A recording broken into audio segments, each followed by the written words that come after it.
Bonjour à tous, bienvenue à cette nouvelle conférence en ligne organisée par VK. Aujourd'hui, donc, nous allons traiter de l'actualité des marchés publics, revenir sur les grands changements réglementaires et législatifs de 2013, et donc sur les nouveautés intégrées pour 2014. Pour ce faire, nous accueillons Dominique Nier, qui est consultant expert en marché public et collaborateur avec VK depuis de nombreuses années, notamment coordinateur de la base documentaire Piloter vos marchés publics. Dominique, bonjour.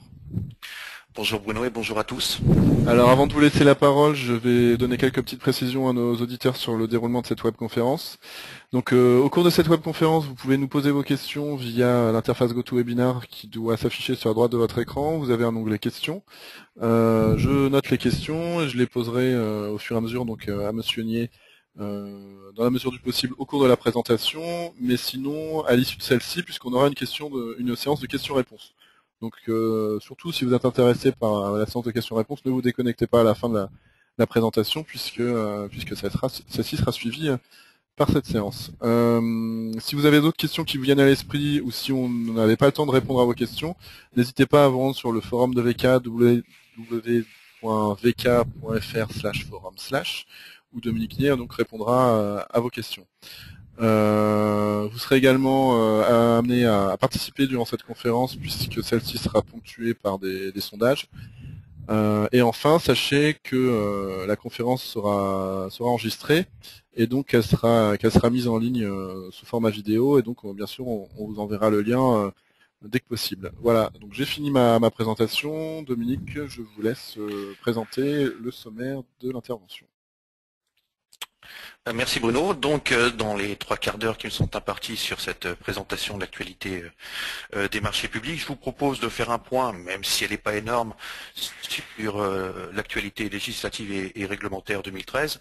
Ce n'est pas courant dans notre domaine, on a une année effectivement assez calme, avant peut-être une année 2014 un petit peu plus lourde, puisqu'on aura certainement la directive communautaire adoptée début premier semestre 2014 et peut-être un début de transposition assez rapide par la France si on suit ce que dit le gouvernement.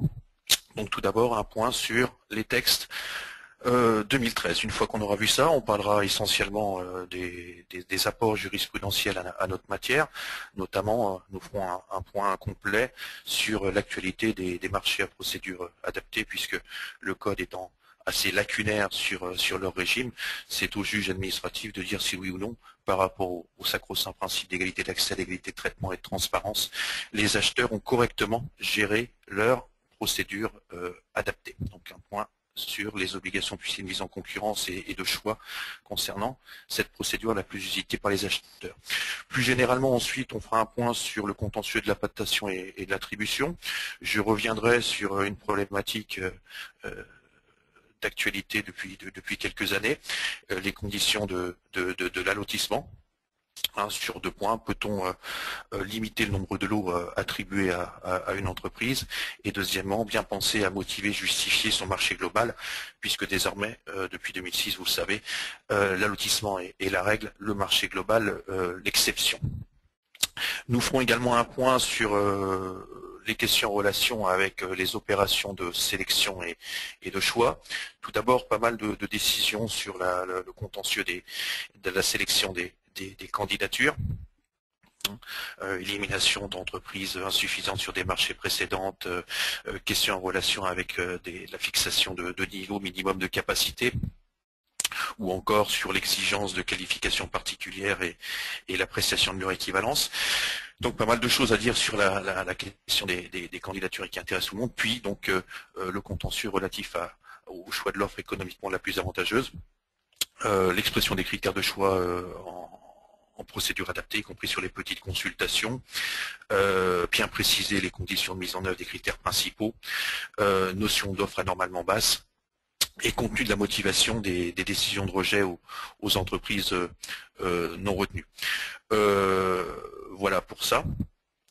Également un mot sur, notamment en informatique, sur les histoires de monopole qui nous permettent d'utiliser la procédure dérogatoire du marché négocié. Je pense ici donc une jurisprudence assez intéressante et assez récente en relation avec l'application du 35.2.8, monopole de droit, de brevet, de licence. Et on terminera avec le contentieux de l'exécution avec deux points, un sur la faute contractuelle commise lorsqu'on ne réalise pas le minimum d'un marché à bon de commande, et le deuxième sur la relation maître d'ouvrage, entreprise titulaire et sous-traitant pour des problèmes d'exécution de marché.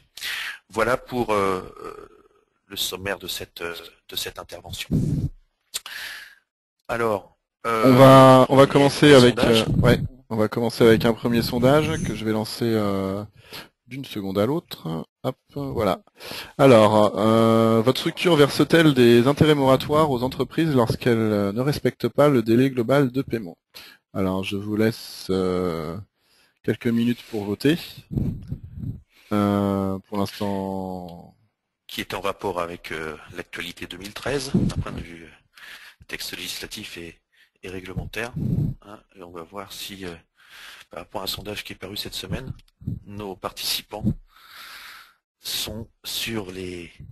Enfin, je vais pas donner la réponse, hein, sur les mêmes taux de réponse. Alors, on est à 75% de votants, donc je vous laisse encore un petit peu de temps. Et dès que je vois que ça bouge plus, je ferme le sondage et je lance les résultats. Ok. Bon, ça a l'air stable. Je ferme.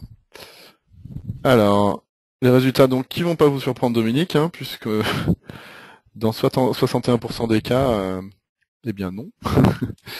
La structure ne verse pas d'intérêt moratoire. On a eu un sondage qui est paru cette semaine, je ne sais plus où je l'ai lu, où c'était 96% des sondés qui disaient ne pas verser d'intérêt moratoire. Donc on est avec des personnes qui en versent plus que les résultats du sondage que j'ai vu. On a donc des participants exemplaires aujourd'hui. Voilà. Bon. Eh bien, écoutez, je vous laisse reprendre votre intervention de suite.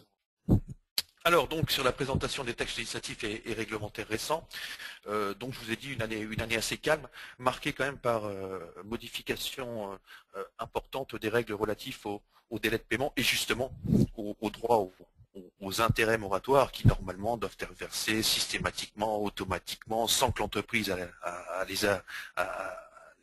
les réclamer, si le délai de 30 jours pour l'État et les collectivités locales, 50 jours pour les hôpitaux, n'est pas respecté. Donc on a une modification importante, surtout par le décret d'application du 29 mars de 2013, qui va, dans un premier temps, étendre le champ d'application du délai de paiement à 30 jours, puisque désormais, les organismes qui sont soumis à l'ordonnance du 6 juin 2005 doivent également respecter le délai de paiement de 30 jours. Donc importance par rapport à l'extension du champ d'application du délai de paiement de 30 jours. Deuxièmement, donc ce décret d'application va préciser les conditions d'organisation et les modalités de suspension en cas d'incident du délai de paiement de 30 jours. Donc préciser les conditions d'organisation, je pense ici à la répartition du délai de 30 jours entre l'ordonnateur, donc les services du pouvoir adjudicateur, fixé à 20 jours, et les services du comptable public qui disposent d'un délai de 10 jours. Et donc préciser le point de départ du délai, son point de fin, les modalités d'interruption du délai de paiement, et également bien repréciser que lorsque un intermédiaire, un maître d'œuvre, intervient sur le contrôle des factures, le délai d'intervention du maître d'œuvre est inclus dans le délai de 30 jours. Donc un des apports du décret est donc de préciser les modalités de calcul et d'organisation du délai de 30 jours et surtout donc, par rapport à la question du sondage, le dispositif renforce les sanctions financières pour le maître d'ouvrage public en cas de non-respect du délai de 30 jours, puisque donc le taux des intérêts moratoires qui sert de base de calcul par jour de retard au cas où le délai de 30 jours n'est pas respecté, passe de taux de la Banque Centrale Européenne plus 7 points anciennement à dernier taux de la Banque Centrale Européenne plus 8 points, donc un point de plus au niveau du taux des intérêts moratoires fixé par ce décret, sachant que le dernier taux de la Banque Centrale Européenne depuis le 1er janvier 2014, même s'il n'a pas bougé, est à 0,25%, ce qui fait à l'heure actuelle un taux des intérêts moratoires à 8,25%. Donc ça c'est le premier volet du du renforcement des sanctions en cas de non-respect du délai de 30 jours. Deuxième volet, c'est désormais, quel que soit le montant de la facture, dès lors que le délai de paiement n'est pas respecté, le créancier, donc l'entreprise titulaire du marché, le créancier de l'administration perçoit en plus une indemnité forfaitaire de 40 € pour frais de recouvrement. Donc c'est cette phrase-là qu'il faut rajouter dans vos cahiers des charges en relation avec votre clause sur le délai de paiement, le droit aux intérêts moratoires. Pensez à rajouter, je pense que vous l'avez fait pour beaucoup d'entre vous, que le créancier de l'administration perçoit en plus une indemnité forfaitaire de 40 € pour frais de recouvrement. Voilà donc sur ce texte important, hein, notamment pour les entreprises, même si le sondage le dit, hein, les intérêts moratoires ne sont pas systématiquement versés si l'entreprise ne les réclame pas lorsque le délai de paiement n'est pas respecté par, que ce soit par défaut d'ailleurs des services de l'ordonnateur ou par défaut des services du comptable public. Enfin, puisque je vous l'ai dit, on a eu une année calme d'un point de vue texte, hein, deuxième texte d'importance de fin décembre, en application d'un règlement européen. Les seuils donc des procédures formalisées, en simplifié, le seuil de l'appel d'offres européen sont donc revus tous les 2 ans. On était donc en fin de vie des anciens seuils. Ils sont en très légère augmentation, puisque pour l'État, le seuil passe de 130 000 à 134 000 € hors taxes en fourniture courante et services. Il passe de 200 000 à 207 000 € hors taxes, toujours en fourniture et services pour les collectivités locales, sachant que ce seuil, pour les entités adjudicatrices, passe de 400 à 414 000 € hors taxes, et pour toutes les collectivités publiques, le seuil de l'appel d'offres européen en travaux passe de 5 millions à 5 186 000 € hors taxes. Vu le montant de ce seuil, il est évident que pour un grand nombre d'entre vous, vos marchés de travaux sont très majoritairement passés en procédure adaptée. À noter pour les collectivités locales que le décret en profite pour aligner le seuil de transmission des marchés aux services préfectoraux, donc au contrôle de légalité, sur le seuil de passation des marchés formalisés en fourniture courante et services, et ce seuil de passage au contrôle de légalité, donc transmission des pièces pour contrôle à l'État, passe de 200 000 à 207 000 € hors taxes, disposition fixée dans le Code général des collectivités territoriales. Voilà, donc je vous l'ai dit, une année calme. On devrait avoir une année un petit peu plus mouvementée avec l'adoption définitive de la nouvelle directive européenne qui devrait changer pas mal de choses, peut-être simplifier certaines procédures. Mais il faudra encore attendre la transposition par la France du nouveau régime communautaire.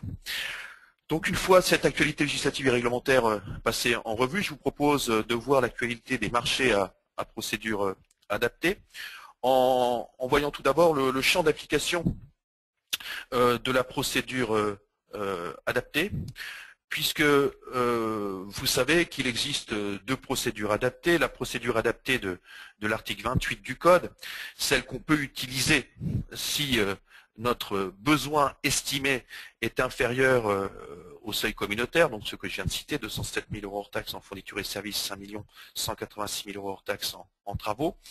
Mais il existe également une procédure adaptée particulière pour les services dits de l'article 30 du Code.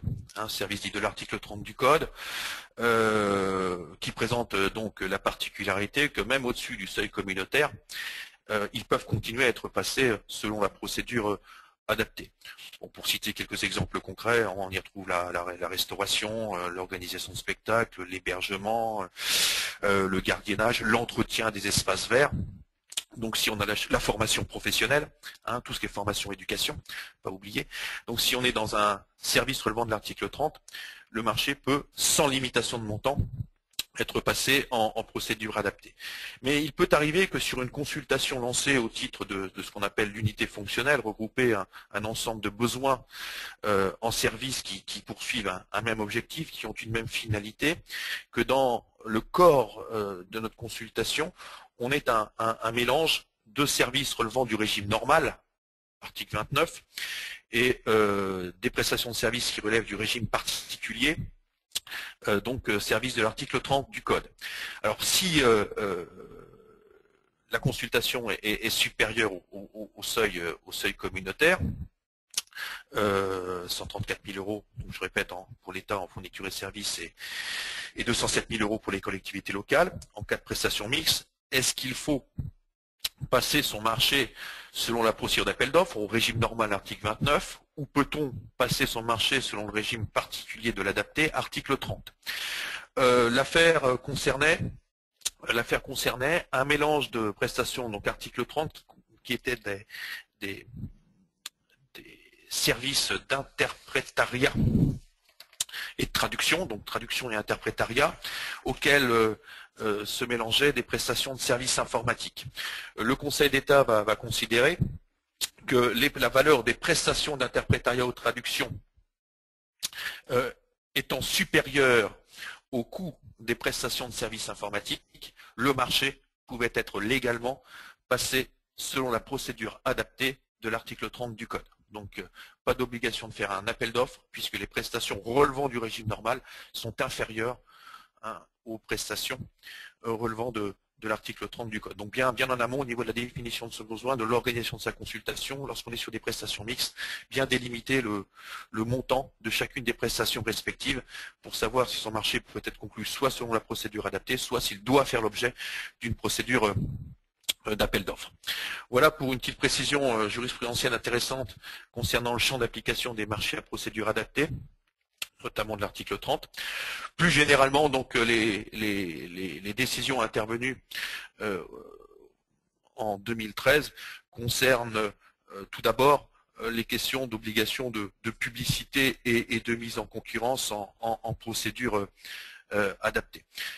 Donc on a un seuil dit de 15 000 euros hors taxe qui est dit seuil de dispense de toute publicité et toute mise en concurrence, même si on sait qu'en interne, au nom du respect du principe à minima, du principe d'égalité d'accès de tous à la commande publique, il vaut mieux considérer ce seuil de 15 000 comme un seuil de dispense de publicité, mais pas comme un seuil de dispense de mise en concurrence, autrement dit, sauf circonstances particulières, au moins demander à 3 entreprises du secteur concerné des devis. La pratique dit des 3 devis. Alors le juge contrôle, notamment lorsque le montant des achats est supérieur à 15 000 euros hors taxe, si le marché a fait l'objet de mesures de publicité appropriées, adaptées, et il sanctionne, considérant que dans ces cas-là, les marchés sont entachés d'une illégalité d'une particulière gravité, les achats supérieurs à 15 000 qui n'ont pas fait l'objet de publicité préalable. Notamment, donc, il contrôle également en l'absence de circonstances particulières, puisque au-delà de 15 000, les marchés à procédure adaptée, on va le voir d'ailleurs sur une jurisprudence suivante, peuvent être conclus sans respecter les obligations de publicité, si on est dans des hypothèses telles que l'urgence impérieuse, la situation de monopole, le marché complémentaire, ou si la mise en concurrence n'a pas de sens, mais en l'absence de circonstances particulières, et si le marché porte sur un objet courant, ici c'était sur des contrats, des marchés de location de photocopieurs, l'absence de publicité, et le fait en plus qu'il ait été traité sans mise en concurrence préalable, est sanctionné par le juge. Donc pensez, au-delà de 15 000, à effectuer une publicité adaptée aux caractéristiques et au montant de votre marché. Alors à l'inverse, c'est ce que je vous disais, si des circonstances très particulières peuvent justifier, même au-delà de 15 000, l'absence de publicité et de mise en concurrence. En l'espèce, c'était pour des prestations relatives à l'achat de place pour des matchs de football de l'Olympique lyonnais. Le juge va valider que le marché à procédure adaptée pouvait être conclu sans publicité mise en concurrence pour, nous dit le juge, des prestations présentant un caractère unique, sachant que le club de football olympique lyonnais était le seul distributeur et donc la mise en concurrence s'avérait impossible au sens des dispositions du Code des marchés publics. Donc il valide le fait que le marché ait été conclu sans mise en concurrence préalable, alors même qu'il était d'un montant très largement supérieur au seuil de 15 000 euros hors taxe. Autre jurisprudence qui est en rapport avec ces questions de publicité de mise en concurrence, c'est à ma connaissance, enfin au niveau cour administratif d'appel au moins, le premier en la matière, sur les modalités d'appréciation du seuil de 15 000, donc il vaut également pour les modalités d'appréciation du seuil de l'appel d'offres européen. Bon, l'article 27 précise les modalités d'appréciation des seuils de passation des marchés formalisés ou du seuil effectivement de 15 000 euros, et précise que le seuil s'apprécie en travaux par rapport à la notion d'opération, additionner tous les travaux de nature différente qui poursuivent un même objectif, qui ont une même finalité, et que pour les fournitures et services, le seuil s'apprécie de deux manières, soit par famille homogène, soit par unité fonctionnelle. Donc par famille homogène, il convient à chaque acheteur d'avoir un référentiel, on parle de nomenclature en règle générale, qui définit ce qu'on entend en interne par famille homogène de produits et de services, puisqu'il n'existe plus de référentiel national imposé par Bercy, et ce depuis maintenant 2004. Donc soit par famille homogène, soit par unité fonctionnelle, c'est-à-dire que si on a un projet nouveau, un projet particulier, bien identifié, on doit additionner toutes les fournitures et services qui poursuivent, je trouve un petit peu la notion d'opération en travaux d'ailleurs ici, qui poursuivent un même objectif, une même finalité. Si vous avez l'organisation d'une manifestation culturelle, projet particulier, vous allez additionner les prestations de scénographie, les prestations de sonorisation, les prestations de sécurité, pour déterminer si vous êtes en dessous ou au-dessus effectivement d'un seuil.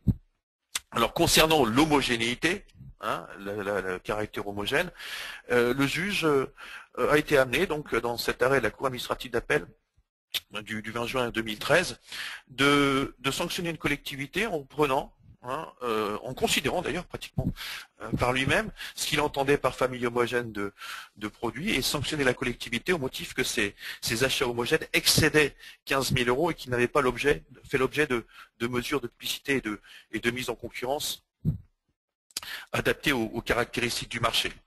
Par exemple, il commence par reprendre l'ensemble des achats de mobilier scolaire qui avaient été lancés par cette collectivité. Tout d'abord, recense 120 chaises de classe pour un montant de 14 400, 120 autres chaises pour un montant de 17 700, 120 tables ergonomiques pour un montant de 80 400, etc., etc.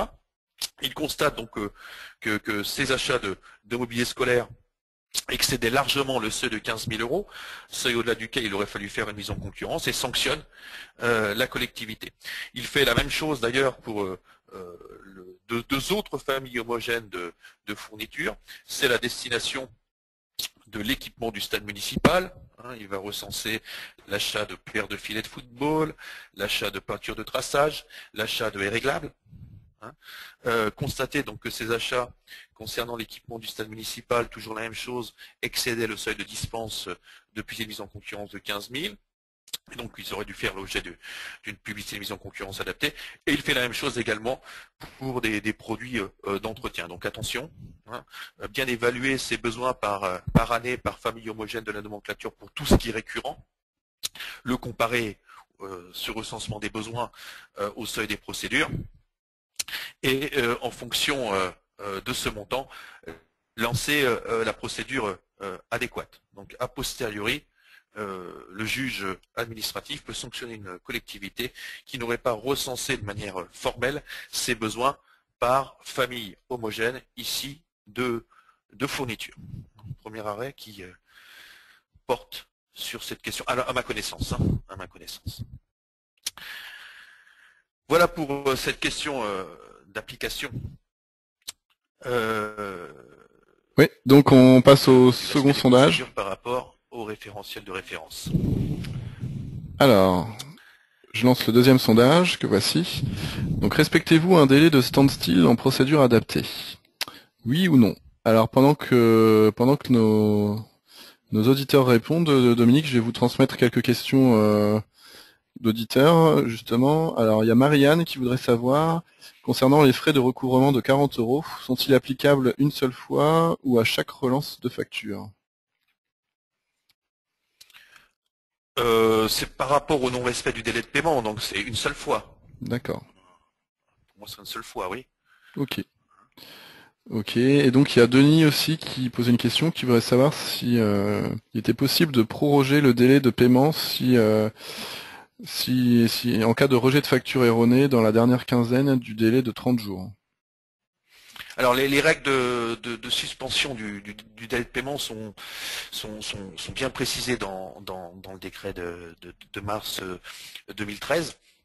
Il est bien dit qu'il appartient à l'ordonnateur, hein, si ma mémoire est bonne, de suspendre une seule fois avant effectivement son délai de 20 jours le délai de paiement, donc les questions en relation avec des problèmes de facture. Donc il faut faire cette suspension dans le délai de 20 jours.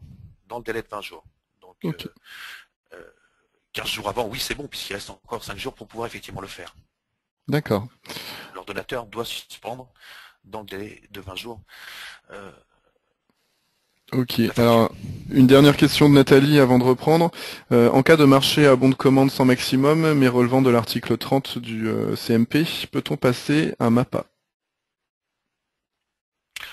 Oui, bien sûr. Le marché à bon de commande, c'est pas une procédure de passation, c'est une technique contractuelle. C'est si j'ai une incertitude sur l'étendue exacte du besoin à satisfaire et sur l'étendue du rythme des commandes, je peux passer un marché à procédure adaptée. Alors donc un marché article 30 peut être passé, hein, passé soit sur une procédure d'appel d'offres. Soit un marché à bon de commande article 30 peut être passé effectivement en procédure adaptée si son montant est supérieur à 200 000 effectivement euros hors taxe. Oui, Ok, merci. peut être passé. Alors, pour les autres personnes qui ont posé des questions, je les ai bien reçues, je les Idem pour un transmettrai accord plus cadre, tard. c'est la même chose. Ok. J'ai bien reçu les questions, mais on les posera tout à l'heure, hein. Comme je disais en début de conférence, on aura une séance de questions-réponses, donc si jamais vous n'avez pas eu de réponse d'ici là, ne raccrochez pas tout de suite. Voilà, Dominique, je vous laisse continuer votre présentation, et puis on aura un autre sondage tout à l'heure. D'accord. Alors, on passe aux questions en relation plus avec l'organisation de sa consultation en procédure adaptée. Alors, il est vrai qu'on est libre de l'organisation de sa consultation à procédure adaptée, que ce soit par rapport à la constitution du dossier de consultation à transmettre aux entreprises. On n'est pas comme en appel d'offres où le dossier de consultation doit impérativement être composé d'un règlement de consultation, d'un acte d'engagement, d'un cahier des clauses administratives particulières et d'un cahier des clauses techniques particulières. En procédure adaptée, la constitution du dossier de consultation est libre, sous réserve d'un règlement de consultation qui fixe les règles minimales de remise des offres. Donc on a une grande liberté dans l'organisation de sa consultation lorsqu'on est en procédure adaptée, d'ailleurs également sur le délai de remise des offres, hein, puisque le délai est libre, à condition qu'il soit suffisant, raisonnable, et qu'il permette aux entreprises de prendre connaissance du dossier et de pouvoir formuler une réponse. Cependant, on a cette liberté dans l'organisation de sa consultation, mais attention, si dans son règlement de la consultation notamment, on fixe des obligations particulières à destination des candidats. Ça peut arriver sur une obligation de visite, visite de chantier, visite de site. Une obligation que se fixerait de négociation. La collectivité négociera avec les 3 entreprises les mieux placées. Ou, comme en l'espèce, une obligation d'audition. Ensuite, on doit respecter l'obligation que l'on a fixée effectivement au candidat. Ici, donc, il y avait à l'issue de la remise des offres, après une première analyse, un premier classement qui était effectué par le pouvoir adjudicateur, et le règlement de la consultation prévoyait que une audition serait menée avec les 3 entreprises les mieux placées. Or, comme le dit le juge, le pouvoir adjudicateur n'a pas procédé à cette audition, qui n'était pas une étape facultative. Donc dès lors que le pouvoir adjudicateur ne se conforme pas, nous dit le juge, aux règles de la consultation, il commet une irrégularité entachant la procédure de passation de son MAPA. Donc quand vous fixez des obligations dans le règlement de la consultation, notamment pour la problématique récurrente sur les MAPA, l'obligation ou non d'engager des négociations à l'issue de l'analyse des offres, il faut la respecter. Voilà pour cette question. Donc également sur les questions en rapport également avec le sondage, l'obligation de fin de procédure. Alors on a enfin j'espère que c'est définitivement tranché cette fois-ci, a toujours eu la problématique, y compris moi sur les assistances que je mène pour différentes collectivités, de savoir s'il faut respecter un délai de suspension de signature en procédure adaptée. Donc en appel d'offres, article 80 du Code, entre la date d'information des entreprises non retenues, information immédiate, et la date de signature du marché, il faut laisser un délai de 16 jours si le courrier est envoyé par voie ordinaire, ou 11 jours si le courrier est envoyé par voie électronique, aux entreprises afin qu'elles puissent notamment faire exercer un recours en justice du type référé précontractuel au cas où on a manqué à une de nos obligations de publicité de mise en concurrence. Alors, l'article 80 dit bien, pour les marchés passés selon une procédure formalisée, le pouvoir adjudicateur doit respecter un délai de suspension de signature, délai de standstill de 16 ou 11 jours. Donc, la question était de savoir si ce délai s'appliquait au marché à procédure adaptée. Il y a eu deux positions qui allaient dans ce sens-là, deux positions en 2013, une de la Cour administrative d'appel de Nantes de mars et une de la Cour administrative d'appel de Nancy, qui disait expressément, non pas au titre de l'article 80, mais au titre des principes d'égalité et de transparence de l'article 1er, et de la nécessité pour les entreprises de pouvoir exercer un recours en justice, qu'il fallait laisser un délai raisonnable entre la date d'information des entreprises non retenues et la date de signature effectivement du marché. Donc ces cours administratifs d'appel ne s'appuyaient sur les grands principes du Code pour nous imposer l'obligation du respect d'un délai de standstill. On l'espère, on avait déjà eu une position divergente de la Cour administrative d'appel de Marseille en février 2012, qui elle considérait que ce délai de standstill ne s'appliquait pas au marché à procédure adaptée. On espère que la question est définitivement tranchée aujourd'hui, puisque dans un arrêt récent, donc du 11 décembre 2013, le Conseil d'État tranche définitivement la question. Le délai de standstill ne s'applique pas au marché à procédure adaptée. Je vous cite le paragraphe, l'alinéa le plus important de cette, ou le considérant le plus important de cet arrêt. Il ressort des pièces du dossier soumis au juge des référés que le marché litigieux a été attribué au terme d'une procédure adaptée, et donc que le grand port maritime de la Martinique n'était par suite soumis à aucune obligation de respect d'un délai minimal entre la notification de la décision d'attribution et la signature du contrat. On ne peut pas faire plus clair. Le grand port maritime de la Martinique n'était par suite soumis à aucune obligation de respect d'un délai minimal entre notification de la décision d'attribution, donc l'information d'entreprise non retenue, et la signature du marché. Voilà pour cette question qui, je l'espère, ne se posera plus au quotidien pour les acheteurs. Même si rien n'interdit de laisser un délai raisonnable en procédure adaptée. Et pour rassurer ceux qui ne laissaient pas ce délai. Voilà donc pour ces questions en relation avec l'actualité des marchés en procédure adaptée. Voyons plus généralement d'autres arrêts sur le contentieux de la passation et de l'attribution. Donc, un des contentieux qui s'est développé depuis quelques années porte sur l'allotissement lié à la nouvelle rédaction donc, de l'article 10 du Code, issu du décret modifiant le Code en 2006. Donc, désormais, l'allotissement est la règle. Il faut faire des lots. Le marché global, le marché unique, une seule entreprise pour satisfaire la totalité du besoin, étant l'exception. Autrement dit, pour pouvoir passer un marché global avec une seule entreprise, il faut justifier qu'on est dans une situation autorisée au marché global énoncé à l'article 10, donc que le marché ne permet pas l'identification de prestations distinctes, ou encore que techniquement, d'un point de vue cohérence d'ensemble, on ne peut pas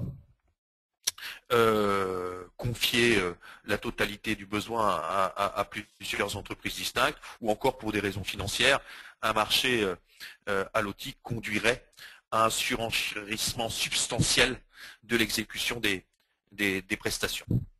Donc depuis cette nouvelle rédaction de l'article 10, on a eu un contentieux assez important sur les questions, notamment de non-allotissement. Mais avant d'y revenir sur la deuxième jurisprudence, un point sur quelque chose qui prêtait à discussion. Est-il possible, lorsqu'on fait effectivement des lots, de limiter le nombre de lots attribués à un candidat? Vous avez des lots plus ou moins identiques et vous ne souhaitez pas qu'une seule entreprise, qui serait la plus compétitive sur l'ensemble des lots, obtienne l'intégralité des lots objet de votre consultation. Donc dans l'arrêt du Conseil d'État du 1 février 2013, le Conseil d'État va considérer qu'effectivement il est possible de limiter le nombre de lots qui pourra être attribué à chaque candidat, dès lors, et ça me paraît effectivement logique, que ce nombre est indiqué dans l'avis de publicité ou le règlement de la consultation. Autrement dit, que la règle du jeu soit annoncée. Les prestations sont alloties, les entreprises peuvent faire une offre pour un, plusieurs ou la totalité des lots, mais une entreprise ne pourra pas être titulaire de plus de, par exemple ici, d'un lot au titre du marché. Mais le Conseil d'État rajoute également une condition pour pouvoir limiter le nombre de lots attribués, c'est qu'il faut également indiquer, au cas où une entreprise apparaît la mieux-disante sur plusieurs lots sur lesquels elle s'est positionnée, qu'on ait indiqué comment le lot ou les lots qui lui sont attribués seront effectivement fixés. Et le juge va dire, par exemple dans cette hypothèse, que le fait qu'on accorde le lot le plus important à l'entreprise arrivée première est un système qui tient la route. Je vous cite l'arrêt. Dans l'hypothèse où un candidat serait classé premier pour plusieurs lots différents, tout en ne pouvant s'en voir attribuer qu'un seul, il lui serait attribué le lot plus important, et ensuite par ordre décroissant par rapport à l'attribution des autres lots. Le Conseil d'État considère que cette manière de procéder est objective et non discriminatoire. Donc si vous limitez le nombre de lots que vous voulez attribuer à un candidat, il faut l'indiquer bien sûr expressément dans le dossier de consultation. Donc expliquez également comment, au cas où une entreprise arrive plus première sur plusieurs lots, comment vous déterminerez le lot qui lui sera attribué si vous l'avez effectivement limité. Voilà pour cette jurisprudence que je trouve intéressante, on a déjà eu des débats là-dessus. Et la deuxième, donc, pour illustrer, puisque chaque année on a des contentieux là-dessus, l'absence d'allotissement doit être justifiée, ce que je vous disais. Ici, c'est une décision varie vraiment d'un cas d'espèce à l'autre. L'allotissement, le fait qu'on ait fait effectivement un marché global est justifié, dans le sens où si on avait fait ici un marché alloti, on aurait eu plusieurs titulaires, ce qui aurait mobilisé un plus grand nombre d'équipements, avec pour conséquence une exécution plus coûteuse de l'exécution des prestations. Donc autrement dit ici, par rapport à des questions de mobilisation d'équipements pour des prestations à effectuer sur la voirie routière, le juge valide le fait qu'on ait pu passer effectivement un marché global et pas un marché alloti.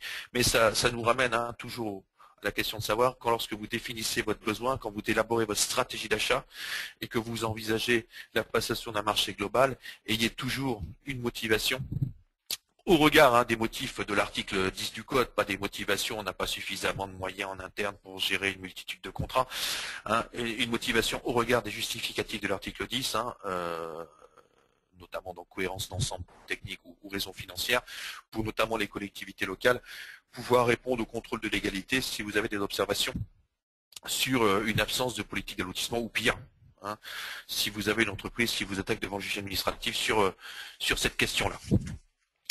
Voilà sur ces questions en relation avec l'organisation de sa consultation et la mise en place d'une politique d'allotissement.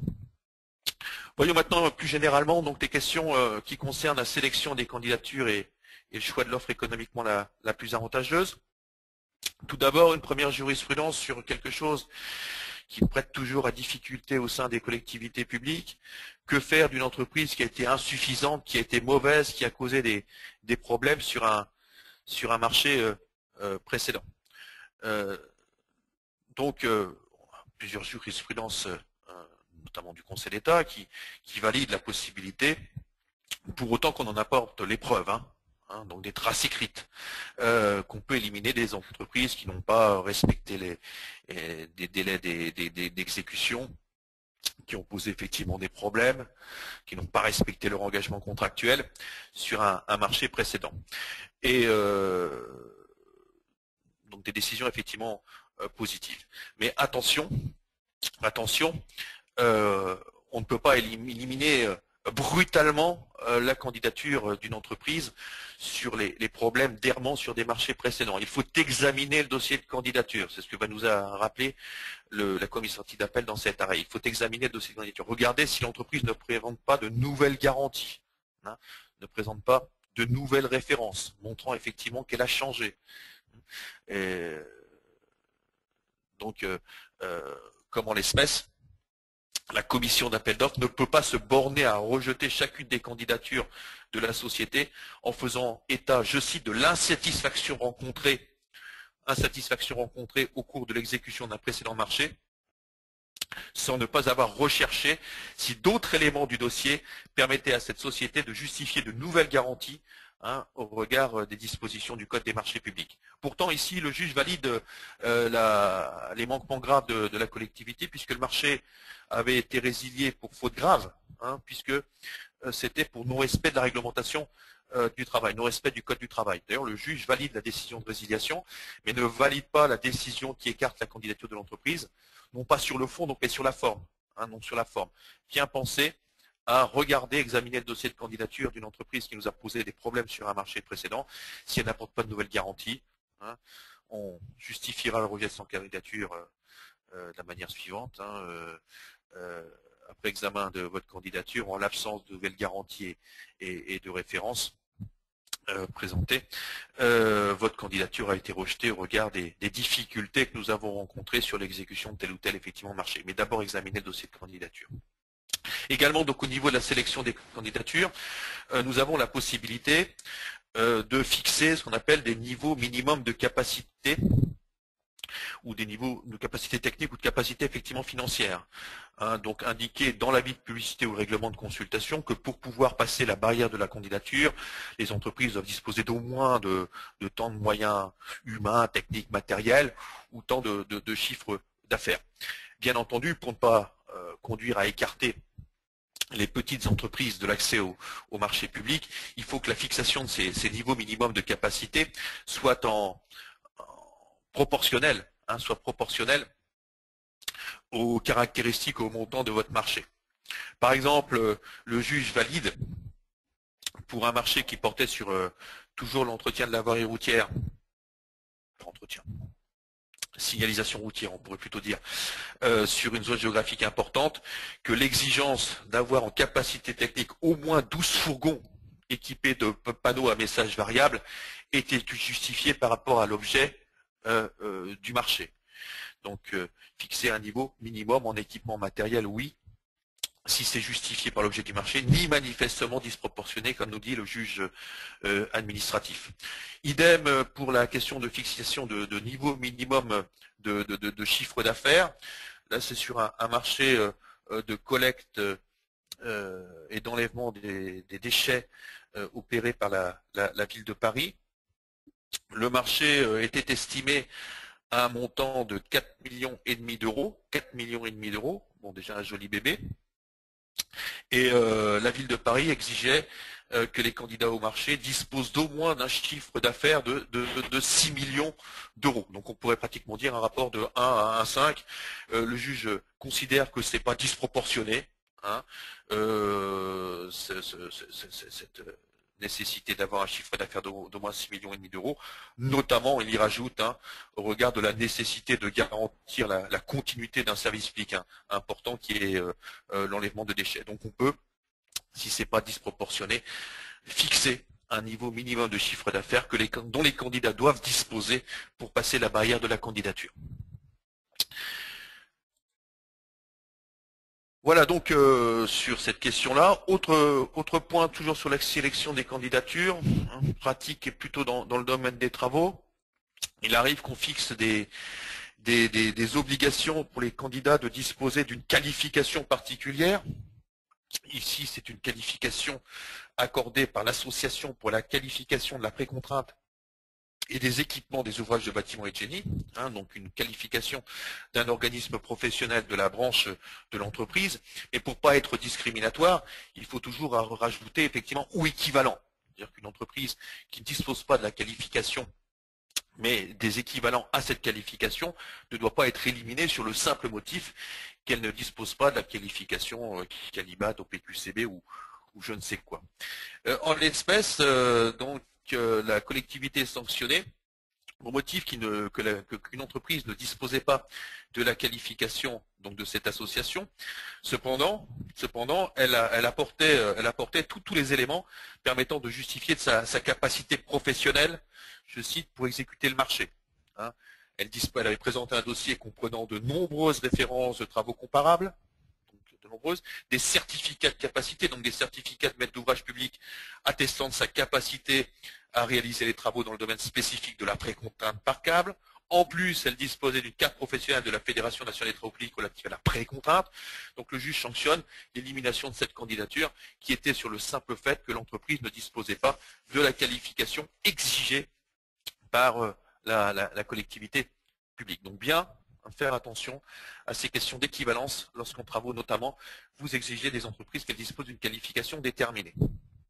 Enfin, pour terminer avec cette question en relation avec les candidatures, je rappelle, hormis en procédure adaptée, ou je le rappelle, ou c'est le juge qui le rappelle, que donc en procédure d'appel d'offres, il faut bien scinder la phase d'examen des candidatures et la phase d'examen des offres.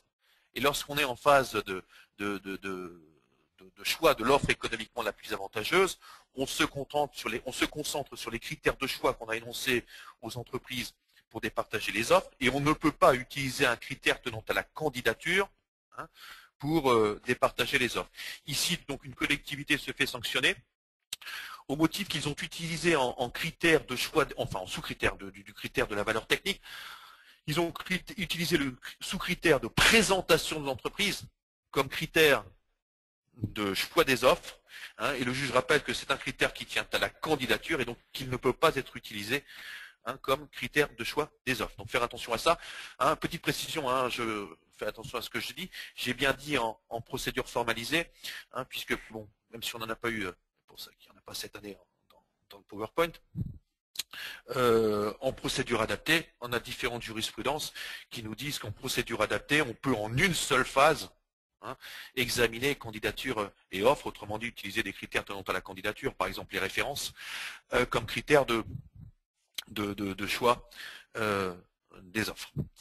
Voilà pour ces quelques jurisprudences sur la candidature. Donc on passe à la phase de l'offre, donc article 53 du Code. Nous devons annoncer les critères de choix des offres que l'on va utiliser pour départager les offres.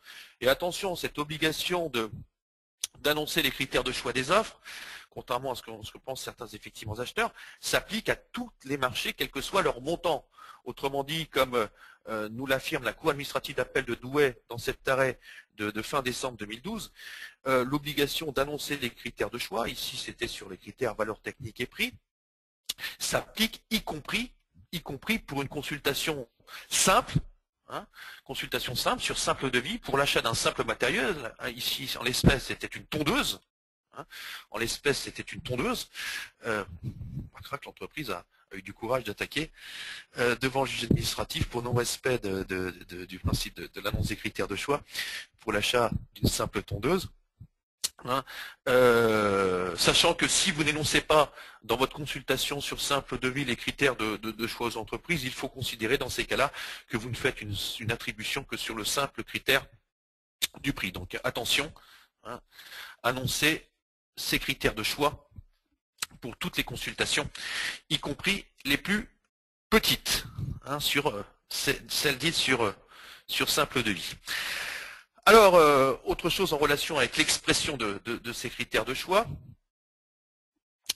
bien toujours préciser les conditions de mise en œuvre, hein, d'un critère principal, bien précisé par rapport à l'objet précis de son marché. Valeur technique 60%, esthétique 40%, ici environnemental 20%, ça ne veut rien dire. Il faut toujours dire objet par objet ce que l'on va juger, ce qu'on va apprécier, ce qu'on va noter au titre de la valeur technique, au titre de l'esthétique, au titre du critère environnemental. Hein, la valeur technique qui sera jugée en tenant compte d'eux. Hein, et on liste les éléments d'appréciation, ce qui représente d'ailleurs une information d'importance pour les entreprises qui vont élaborer leur offre en fonction des conditions de mise en œuvre effectivement que l'on précise. Donc c'est ce qu'a rappelé donc le Conseil d'État dans cet arrêt du 15 février 2013, où au titre du critère environnemental, la collectivité s'était contentée d'exiger la production d'un bilan carbone point. Bilan carbone point. Mais comme le dit le juge, sans en préciser le contenu que devait produire l'entreprise au titre de ce bilan carbone, ni en définir les modalités d'appréciation, autrement dit ce qu'elle allait juger. Donc en n'ayant pas précisé les conditions de notation, les conditions de mise en œuvre de ce critère de choix, le juge considère que le pouvoir adjudicateur a manqué à ses obligations de publicité et de mise en concurrence. Donc toujours être précis sur les points que l'on va apprécier lors de l'analyse des offres et les indiquer par rapport à un critère principal aux entreprises en compétition.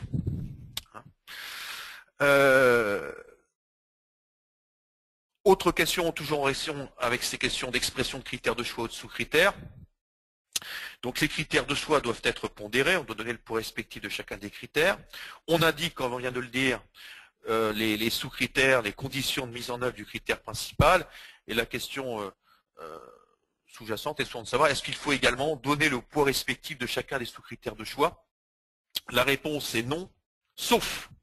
Hein, la réponse est non, sauf si un des sous-critères va être jugé de manière disproportionnée par rapport aux autres. Si un des sous-critères a un poids très très important par rapport aux autres, ce qui est de nature à pouvoir influer sur la présentation effectivement des offres.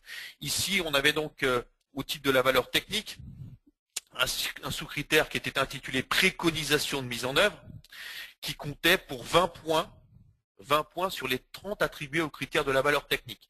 Vu le poids que représentait ce sous-critère par rapport aux autres sous-critères, le juge considère que cette omission d'indication de la pondération des sous-critères constitue une irrégularité qui entache également la procédure de passation du marché.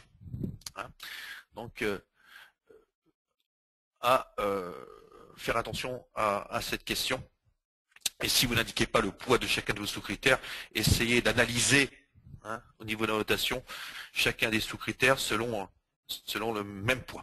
C'est ce que j'essaie de faire dans les consultations que je mène. Alors ensuite, on passe à l'analyse des offres. Hein. Toujours pas mal de jurisprudence en relation avec la notion d'offre irrégulière. Hein. Donc en procédure formalisée, puisque par le biais de l'étape de la négociation en procédure adaptée, il est possible de rattraper ces entreprises. En procédure formalisée, immédiatement, on doit éliminer les entreprises qui ont remis des offres inacceptables ou irrégulières. Or, offres irrégulières sont des offres qui, du point de vue de la forme, ne répondent pas au cadre de réponse que l'on a effectivement imposé.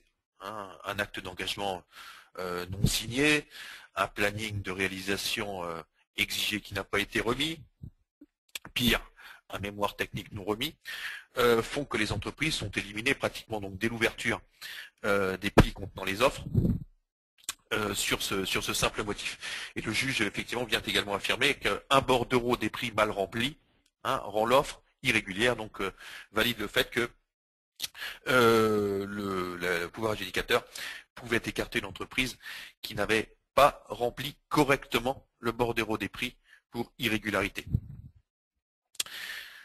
Voilà effectivement pour ça. Autre point, j'en ai sélectionné une, il y en a eu plusieurs sur cette question-là. Je pense que la crise économique y est pour quelque chose. Sur l'offre, sur les offres de prix anormalement bas. Donc, lorsque vous détectez lors de l'analyse des offres une offre de prix anormalement basse, vous ne pouvez pas l'écarter immédiatement pour prix anormalement bas. Vous devez d'abord demander à l'entreprise de justifier son prix. Article 55 du Code. Et c'est au vu de ces justifications, sérieuses ou pas, que vous allez prendre la décision d'écarter l'offre de l'entreprise comme anormalement basse. Alors, la question qui est posée, c'est est-ce qu'on peut être général dans la lettre de demande d'explication sur une offre de prix anormalement basse, ou est-ce qu'il faut poser une question spécifique sur, ou en quelque sorte, on a détecté une offre de prix anormalement basse. Alors le juge, ici le Conseil d'État, contrairement à ce qu'avait dit la Cour administrative d'appel, considère que nous n'avons pas à poser de questions spécifiques dans la lettre de demande de justification sur un prix anormalement bas. On peut se contenter de demander à ce candidat de donner des explications appropriées. Donner des explications appropriées sans aller dans le détail des explications à lui demander. Sachant qu'ensuite également là-dessus, le juge valide l'éviction pour offre de prêt normalement bas de l'entreprise, qui pour un marché de maîtrise d'œuvre, où ces prix étaient bien dessous des barèmes pour les missions type de ce type proposé, notamment barème de la mission interministérielle d'enquête pour la question des constructions publiques, va valider donc la décision qui écarte l'entreprise pour offre normalement bas au motif que l'entreprise s'était bornée à mettre en avant pour justifier son prix sa longue expérience et le contexte économique difficile ne sont pas des arguments suffisants permettant à l'entreprise d'expliquer son prix anormalement bas. Donc on va lancer le troisième et dernier sondage. Et puis pendant que vous répondrez à cette question, informez-vous immédiatement pour toutes les procédures et de manière complète les entreprises du rejet de leur offre, oui ou non. Pendant que vous répondez, eh bien c'est Dominique qui va répondre à vos questions également, puisqu'on en a beaucoup. Alors il y a Blandine qui voudrait savoir, Blandine qui travaille donc dans un syndicat interhospitalier, qui voudrait savoir, selon la jurisprudence, dans quel cas peut-on appliquer l'article 3.7 du CMP? Matière hospitalière. Oui. Bon. Le 3.7, il est fait dans un syndicat. Si elle travaille dans un. Oui, dans un syndicat interhospitalier. Un syndicat interhospitalier. Oui. Le 3.7, il est réservé donc pour ceux qui. Le 3.7 exclut certaines prestations de l'application effectivement du Code des marchés publics. Le 3.7, il est en règle générale réservé à des choses qui sont concernées par le secret défense ou pour lesquelles les intérêts essentiels de l'État l'exigent. Ce qui peut être en rapport avec le nucléaire ou avec la sécurité de personnalité ou en relation effectivement avec le terrorisme. Je vois pas quelle hypothèse. Je vois pas quelle hypothèse pourrait permettre un syndicat interhospitalier, pour des raisons pratiquement de secret et d'intérêt essentiel de l'État, de ne pas appliquer le Code des marchés publics. Alors je n'ai pas l'objet, j'ai pas l'objet, mais ça me paraît un petit peu délicat sur une matière hospitalière. Peut-être pour la protection de données personnelles, des dossiers de patients. Et encore, oui, non, je vois pas très bien dans quel cas le 3.7 pourrait être utilisé. Je le rencontre quand je fais des stages sur certains marchés de la défense ou au ministère de l'Intérieur, mais pour des collectivités locales ou hospitalières, j'en vois moins la possibilité, sachant qu'on s'exclut complètement du code en 3.7. Donc si la motivation n'est pas bonne, on risque d'avoir quelques soucis pour ne pas avoir engagé une procédure qui respectait à minima l'égalité d'accès, l'égalité de traitement et la transparence. Ok. Toujours Blandine qui voudrait savoir si on peut prévoir de suspendre le délai de paiement dans le CCAP en cas de retard dans l'envoi de la facture. Alors mécanismes sont prévus d'abord dans le décret de mars et dans chacun des cahiers des clauses administratives générales. Donc suspendre le délai de paiement en cas de... vous pouvez me répéter? Donc suspendre le délai de paiement dans le CCAP en cas de retard dans l'envoi de la facture. On suspend, puisque le délai de paiement court à compter de la réception, c'est pour ça que c'est pas logique, le délai de paiement court à compter de la réception de la facture. Ok, Donc on ne peut pas prévoir un mécanisme de suspension si on n'a pas reçu la facture. d'accord. Non. Donc, C'est prévoir peut-être des modalités particulières ou repréciser les modalités de suspension des factures une fois qu'on l'a reçue. Mais on ne peut pas prévoir un mécanisme de suspension de facture si on n'a pas reçu la facture. ok. Alors j'ai pas compris la question. Écoutez, on reprendra les questions tout à l'heure. Je présente mes excuses à tout le monde. On déborde là, on est déjà midi 2, mais la séance de questions-réponses aura quand même lieu, je vous rassure. Je vais afficher les résultats du sondage. Je pense que tout le monde a voté. Eh bien, dans 79% des cas, oui, nos auditeurs. Oui, parce que hein, la question est de savoir, c'est moi ce que j'ai rencontré, en appel d'offres, on doit informer de manière immédiate et complète les entreprises non retenues. En procédure adaptée, c'est uniquement sur demande de l'entreprise. Mais c'est vrai qu'un grand nombre de collectivités de pouvoir adjudicateur fonctionnent en MAPA comme en appel d'offres, et pour toutes les procédures, qu'on soit en MAPA ou en appel d'offres, et c'est la preuve au niveau des résultats du sondage, que certains informent immédiatement, toujours, de manière complète, les entreprises non retenues. C'est vrai que c'est une tendance un petit peu générale. Justement par rapport à ça, pour avancer un petit peu, se pose la question de la motivation justement des décisions de rejet. Alors en procédure formalisée, sur l'information immédiate, celle dont je parle, puisque logiquement l'obligation de motivation en procédure adaptée se fait à la demande de l'entreprise, à la demande de l'entreprise. Pour la procédure d'appel d'offres, une seule lettre qui détaille de manière pourquoi l'entreprise était moins bonne que l'entreprise retenue, jusqu'à quel degré de précision au niveau des informations il faut aller. Le Conseil d'État a considéré, dans un arrêt du 19 avril 2013, que communiquer à une entreprise, dans le cadre du rejet de son offre, son classement, les notes qui lui ont été attribuées, le nom de l'attributaire et les notes qu'a obtenu l'attributaire suffisaient à respecter l'obligation d'information complète et immédiate de l'article 80 du Code. Voilà. Donc, intéressante sur le contenu. Jusqu'où doit-on aller dans la transparence? Enfin, pour avancer, une petite chose par rapport à une question qui a été posée également, pour faire un petit point supplémentaire, une question qui a été posée par écrit. Oui, on a eu également une jurisprudence sur les accords cadres.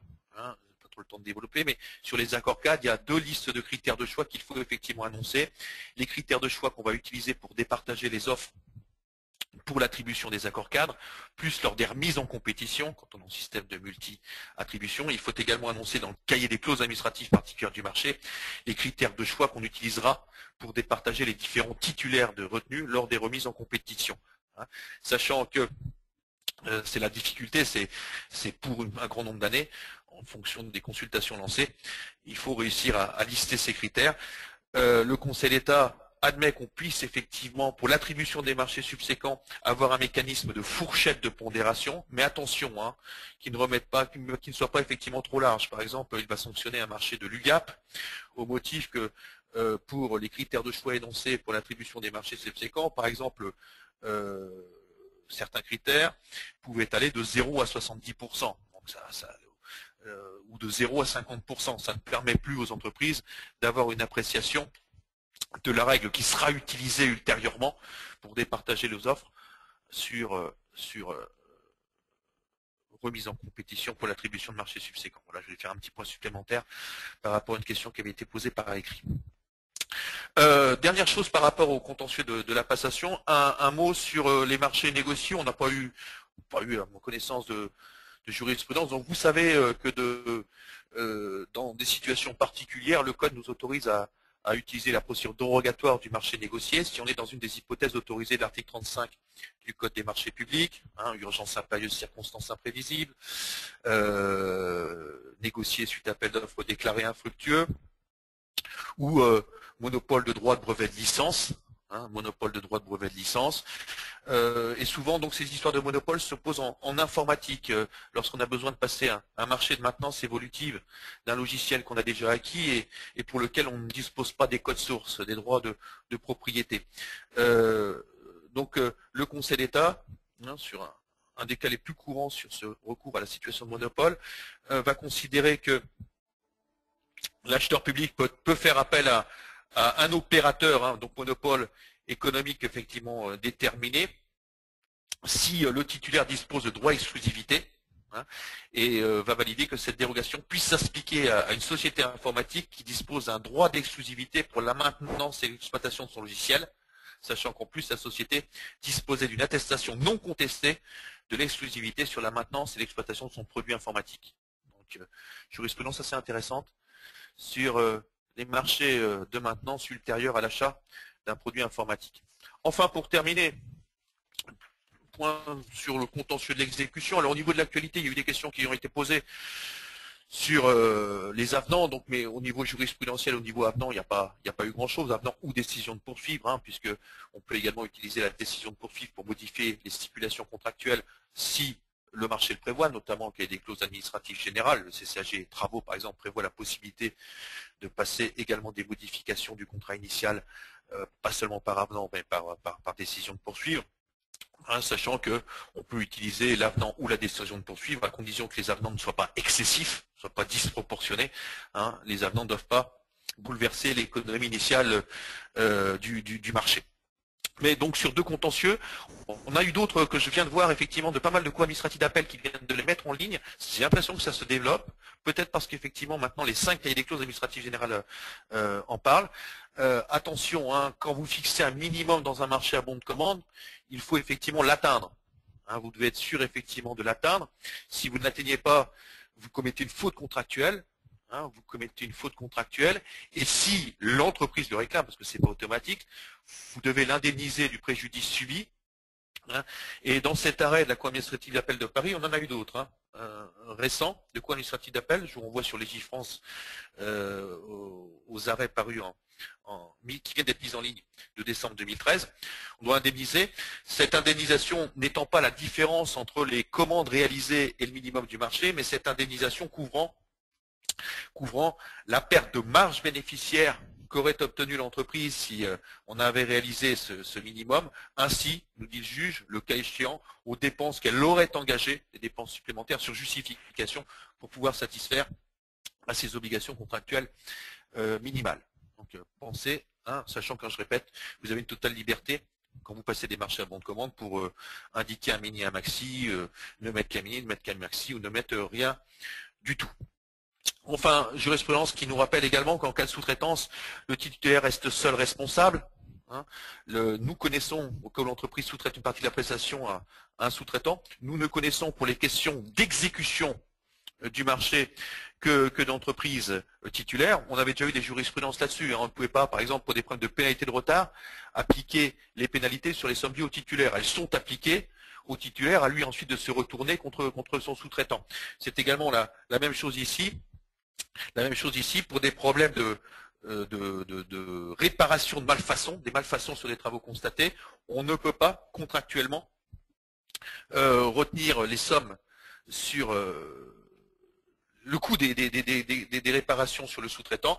Le titulaire est contractuellement seul tenu responsable à l'égard du maître d'ouvrage. Hein, nous, on n'a qu'une seule obligation, c'est d'un point de vue financier, payer directement le sous-traitant qui intervient sur un marché. Mais pour ce qui concerne tout ce qui concerne l'exécution, si je puis dire, technique du marché, nous ne connaissons que d'un seul interlocuteur, c'est le titulaire. Voilà pour la fin de cette intervention.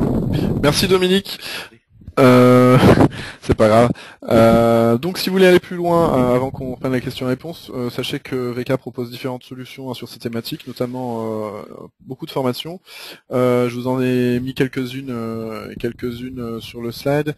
Je vais vous envoyer les liens vers ces formations via la fenêtre de chat dans une fraction de seconde, ainsi que vers les ressources documentaires que propose VK sur ce thème.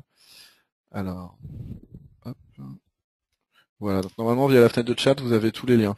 Donc voilà, actualité réglementaire et jurisprudentielle des marchés publics, fin d'exécution des marchés, de son marché, sécurisation, évaluation, pratique des marchés publics de A à Z, cycle acheteur public, donc là c'est quelque chose de plus lourd réparti sur plusieurs sessions, et élaborer, passer, suivre l'exécution des MAPA.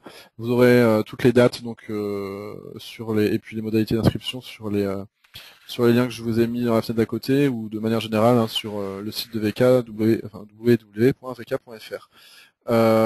Dominique, si vous pouvez passer à la slide suivante. Voilà. Vous avez également donc les ressources documentaires, piloter vos marchés publics, donc qui est coordonné par Dominique, et l'intégrale des marchés publics qui intègre donc l'ensemble des solutions éditoriales VK sur la thématique des marchés publics. Voilà, bon bah maintenant qu'on a fait un petit peu de com, on va passer aux questions. Alors, j'ouvre les questions. Et donc nous avions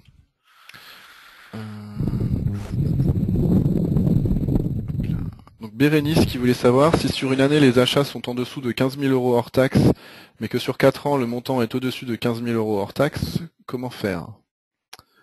Alors, deux solutions. L'unité de mesure, c'est l'année. Donc si vous avez achat inférieur à 15 000 € hors taxe et que vous lancez un contrat par exemple annuel, marché annuel, vous pouvez le passer sur simple devis.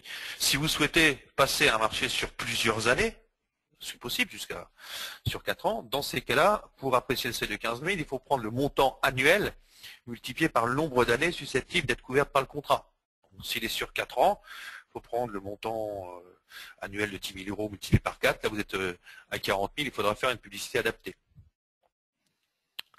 ok. Donc, on peut se contenter du respect du cadre minimal annuel. Il n'y a pas d'obligation d'avoir des marchés de 4 ans, 3 ans, 2 ans, 5 ans. Et si on souhaite s'engager sur plusieurs années, dans ces cas-là, il faut prendre le montant estimé annuel par le nombre d'années pour déterminer si vous êtes en dessous ou au-dessus d'un seuil. C'est également valable, bien entendu, pour les seuils européens. Donc, le seuil de l'appel d'offres. Bérénice toujours veut savoir ce que vous pensez de la phrase « Le pouvoir adjudicateur pourra négocier s'il le juge nécessaire ». Alors ça c'est le problème de la doctrine du ministère de l'économie et des finances qui indique qu'on doit être précis, dans son règlement de la consultation, savoir si on va négocier ou pas. Donc c'était mes rédactions préalables. Vous savez, là, le pouvoir adjudicateur se réserve la possibilité de négocier. Si vous suivez la circulaire portant guide des bonnes pratiques et également la note sur les procédures adaptées du ministère de l'économie et des finances, mise en ligne sur le site de la direction des affaires juridiques, ils vous disent qu'il faut être clair. Il faut être clair, il faut dire je négocierai pas. Cependant, je ne l'ai pas mis là parce que je voulais me contenter des arrêts au minimum cour administratif d'appel et Conseil d'État. On a deux jugements du tribunal administratif, deux jugements de tribunaux administratifs qui ont validé ce type de phrase. Qui n'ont pas remis en cause la phrase le pouvoir adjudicateur se réserve la possibilité de ou pourra négocier, ce qui nous laisse une marge de manœuvre de savoir peut-être que je négocierai, peut-être que je négocierai pas. On a des jugements de tribunaux administratifs qui valident cette possibilité rédactionnelle qui n'est pas la position officielle du ministère de l'économie et des finances qui dit faut dire oui ou non. À vous de prendre votre décision. Savoir si vous restez sur cette phrase-là ou si vous suivez la doctrine du ministère de l'économie et des finances. Ok, et donc une dernière question de Bérénice toujours. Insérer un critère de jugement des offres, jugement des CV des personnes intervenantes sur le marché, vous paraît-il juste? Jugement des CV, oui. Hein, oui, on est sur de la prestation intellectuelle, c'est l'appréciation effectivement de la valeur technique, oui, pas pour moi, pas de souci. Ok. Alors, je passe aux questions de Mustapha qui voulait savoir. Il y avait bien que CV, oui. Il y avait bien CV, hein. Oui, c'était CV, ouais. L'analyse. Donc, question de Mustapha qui voudrait savoir concernant l'autoliquidation de la TVA pour les travaux sous-traités à compter du 1er janvier 2014, doit-on rejeter une facture établie avec de la TVA? Le titulaire de marché doit-il indiquer cette TVA sur sa facture? Alors ça c'est toujours on attend toujours à chaque fois qu'il y a des changements de TVA, quel est le point, le fait générateur qui enclenche le changement de TVA, est-ce que c'est la date de constatation de service fait, est-ce que c'est la date de présentation de la facture, est-ce que c'est la date de mandatement? Là, il faudrait renvoyer, je pense qu'on va voir, là c'est à chaque fois, ça revient et je ne l'ai pas en tête.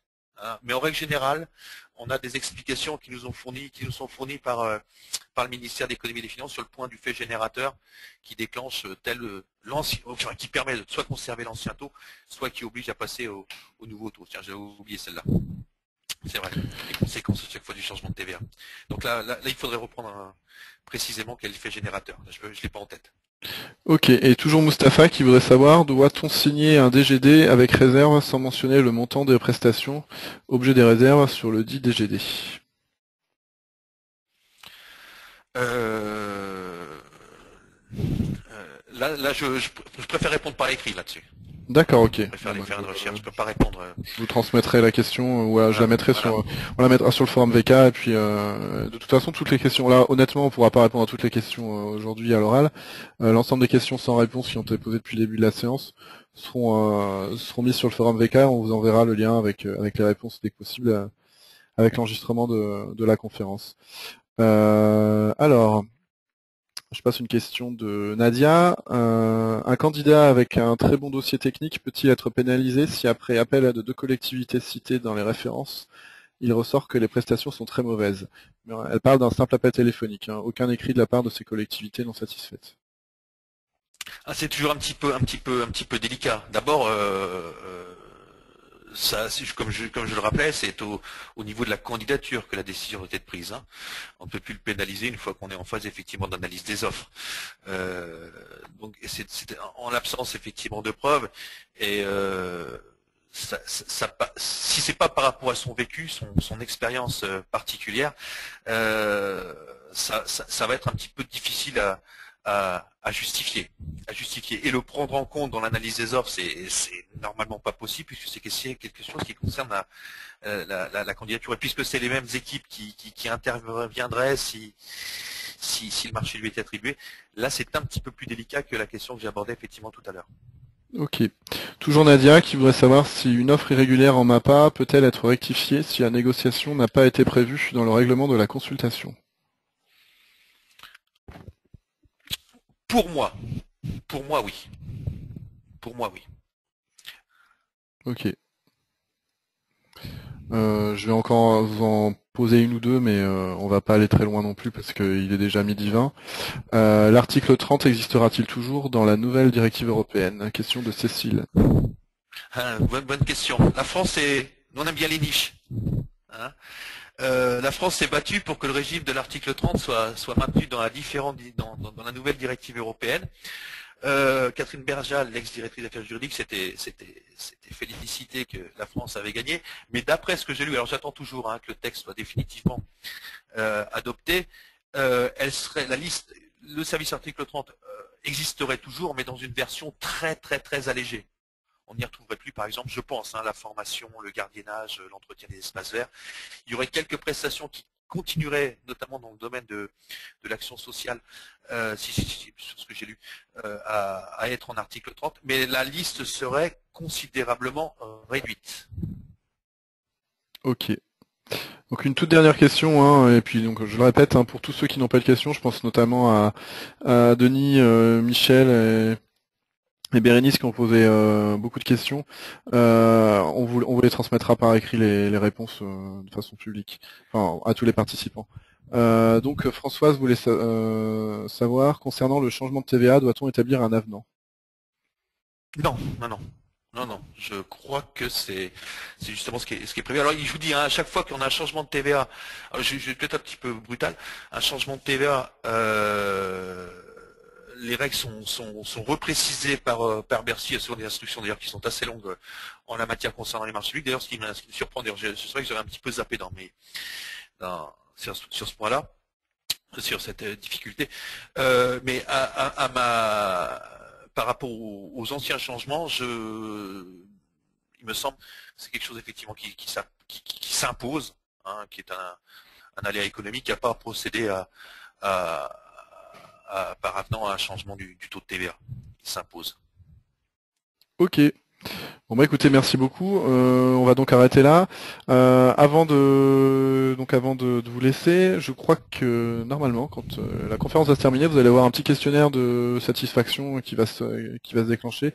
Si vous pouvez répondre, s'il vous plaît, avec enthousiasme, ça nous permettra de savoir les points d'amélioration sur ce type de conférence qui sont encore récentes chez VK. Voilà, je vous remercie à tous pour votre attention. Encore toutes nos excuses pour le retard. J'espère que vous avez trouvé des réponses à la majorité de vos questions. Dominique, merci beaucoup pour le temps que vous nous avez consacré.